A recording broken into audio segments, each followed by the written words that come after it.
Speaking of athletics, I remember many years ago I had come on the show where I was singing the glory of, Lionel Messi. And you were like, who? Right. Who's Lionel Messi? And then you mentioned some MMA fighter that I'd never heard of. And I remember your exact response. You looked at me and said, how dare you, sir? Let me flip it back to you. How dare you? So are you a Messi fan finally? You've come around to the truth? Well, he's an amazing soccer player. I mean, that goal. There's no denying. Okay, well, since I'm on the number one show in the world. He's a wizard.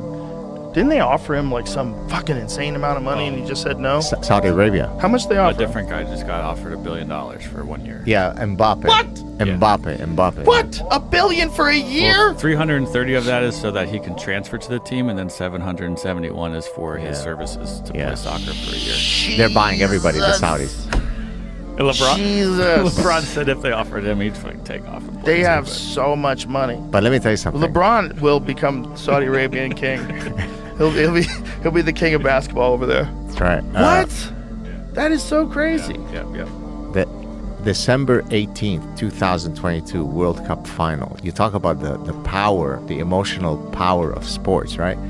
My family and I were sitting and watching the World Cup final, and we had the extent to which we were emotionally vested in Messi winning the World Cup can only demonstrate the beauty of sports, right? Because here's a guy that, right, we've never met him. Right. We're not Argentinian, right? He doesn't know that we're alive, and yet it's life and death for us that he should. I mean, it was so harrowing. I don't know if you watched the game, that at one point my son, who's 11 years old, said, I can't watch this anymore. I'm going to have a heart attack. That's the power of sports, that it can pull us in and it can make us truly tribal. And in my case, before you interject, it was kind of driven, my desire for him to win was driven by really a purity strand. It was that it seemed cosmically unjust for the greatest soccer player of all time to not have won the World Cup. So when he won it, to me it seemed like the world is right. Beauty has won. I get it. Look at That's this. awesome. And I should add, what a guy, right? Humble, sweet, family man.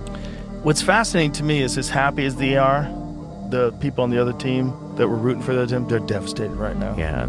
That's the weird thing about sports. You can get so attached to what's happening that a loss is like really a loss. Yeah. Can't believe we fucking lost to Kansas City. Well, in my first book ever, 2007, Evolutionary Basic Consumption, I talk about studies, not my studies, I was citing other works, that looked at what happens to the testosterone levels of fans as a function of whether their team wins or loses.